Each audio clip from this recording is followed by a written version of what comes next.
সমস্ত দেশ ও রাজ্যের সাথে উত্তর ত্রিপুরা জেলার 54 কুর্তি কদমতলা বিধানসভাতেও যথাযোগ্য মর্যাদার সহিত পালিত হল 75তম প্রজাতন্ত্র দিবস। প্রতি বছরের ন্যায় কদমতলা দ্বাদশ শ্রেণী বিদ্যালয়ের মাঠে ব্লক ভিত্তিক মূল অনুষ্ঠানটি অনুষ্ঠিত হয়। এদিন কদমতলা দ্বাদশ শ্রেণী বিদ্যালয়ের মাঠে সকাল 9 ঘটিকায় জাতীয় পতাকা উত্তোলন করেন কদমতলা পঞ্চায়েত সমিতির চেয়ারম্যান সুব্রত দেব। এরপর পরিবেশন করা হয় জাতীয় সঙ্গীত। এতে স্থানীয় শিল্পীরা সঙ্গীত পরিবেশন করেন, পাশাপাশি এলাকার কচি কাঁচারা নৃত্য পরিবেশন করেন এই অনুষ্ঠানে। এরপর চলে নানান ধরনের ক্রীড়া প্রতিযোগিতা।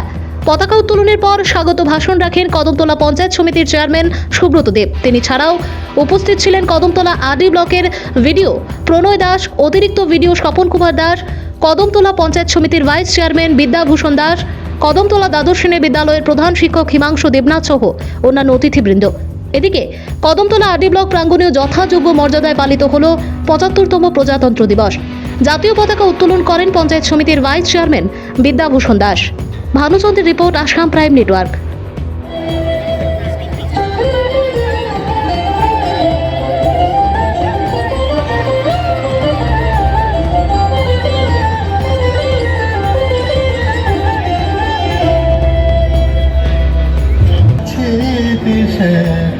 সকল দেশের সেরা ও সে স্বপ্ন সে কোথাও খুঁজে পাবে না গো তুমি। সকল দেশের রানী সেজে আমার জন্মভূমি সেজে আমার জন্মভূমি।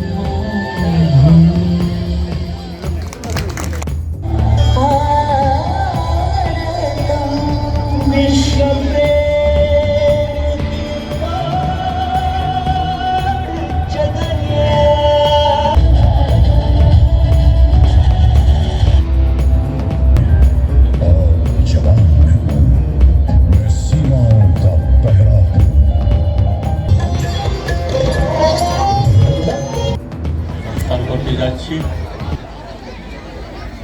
1947 সালে ভারতবর্ষ স্বাধীন হয়েছিল। তারপর 2 বছর 11 মাস লেগেছিল সংবিধান তৈরি করতে।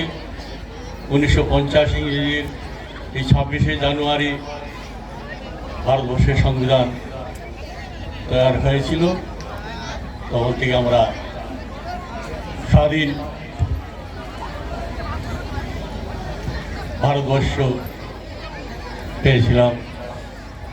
এই সংবিধানটা পৃথিবীর মধ্যে সবচেয়ে লিখিত আকারে যে সংবিধান হয়েছিল, সেই সংবিধান হয়েছিল ভারতবর্ষে। তখন থেকে ভারতবর্ষে কিছু ছিল না। আমরা জেনেছি যে বিদেশ থেকে সব কিছু আসতো, তারপরে ভারতবর্ষ চলতো। আজকে সেই ভারতবর্ষ আমরা স্বয়ংসম্পূর্ণ দেশ হিসাবে গর্বিত। আমরা দেখেছি এখন যেভাবে আমরা এগিয়ে যাচ্ছি, আজকে ভারতবর্ষ সব দিক থেকে সায়েন্স, টেকনোলজি এবং কৃষি সব দিকে আমরা এগিয়ে যাচ্ছি।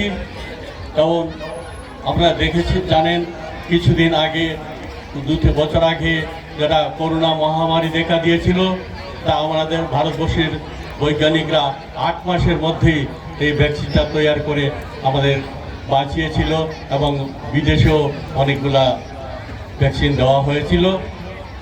যারা আগে আমরা দেখতাম যে কোনো ভ্যাকসিন তৈরি হলে, পোলিও ভ্যাকসিন হয়েছিল, তার 20 বছর পরে আমাদের ইন্ডিয়াতে এসেছে। এখন আমরা স্বয়ংসম্পূর্ণ সব কিছু আমরা আমাদের দেশেই করতে পারি। আমরা অনেক কিছু, যেমন অনেক রাফালের মতো প্লেনও আমরা এনেছি এবং অনেক মিসাইল টিসাইল তৈরি করা হচ্ছে। তারপরেও আমরা ভারতবর্ষে এমনভাবে স্বয়ংসম্পূর্ণ হয়েছি যেটা আমাদের দেখা গেছে আমাদের যে দেশে যা জিনিস আছে, খাদ্যবস্তু আছে, আমাদের 2-3 বছর আগে যে করোনা মহামারীর সময় থেকে আমরা বিনা পয়সায় গরিব দুঃখীকে ফ্রিতে রেশন দেওয়া হয়েছে এবং এখন আবার রেশন দেওয়া হচ্ছে, যাতে আমাদের মায়েরা চুলাতে রান্না করে যে চৌক নষ্ট হয়ে যাবে তার জন্য আমাদের প্রধানমন্ত্রী উজ্জ্বলা যোজনা গ্যাস ফ্রিতে মায়েদের জন্য দিচ্ছেন। কৃষকদের জন্য অনেক কিছু যোজনা দিয়েছেন, কিষাণ সম্মান নিধি দিয়েছেন, কৃষকদের জন্য 1,25,000 কিষাণ সম্মান করেছে, ঘোষণা করেছেন, যারা এখান থেকে কৃষকদের জন্য সব কিছু ফ্রিতে ওনারা পেয়ে যাবেন।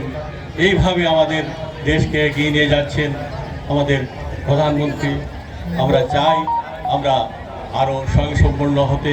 আমাদের দেশ এবার পৃথিবীর মধ্যে 5 নম্বর পজিশনে আছে, আমরা আরও এগিয়ে যাব। কিছুদিনের মধ্যেই আমরা চাই আমাদের দেশ আরও এগিয়ে যাক। অর্থনৈতিক দিক দিয়ে আমরা অনেক এগিয়েছি। আমরা আগে দেখেছি কিছুদিন পরপরই চীন থেকে হুমকি দেওয়া হতো আমাদের দেশকে। আমাদের দেশ তখনকার প্রধানমন্ত্রীও ওনারা তখনই তড়িঘড়ি ওদের সঙ্গে আলাপ করে সমস্যার সমাধান করতেন।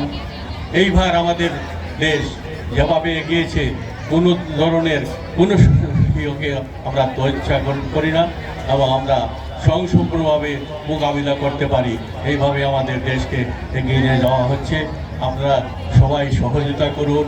এইভাবে আমাদের সব মিলে মিশে জাতি ধর্ম নির্বিশেষে সবাই মিলে আমরা এক হয়ে চলে আমাদের দেশটাকে আরও এগিয়ে নিয়ে যাওয়ার সংকল্প রেখে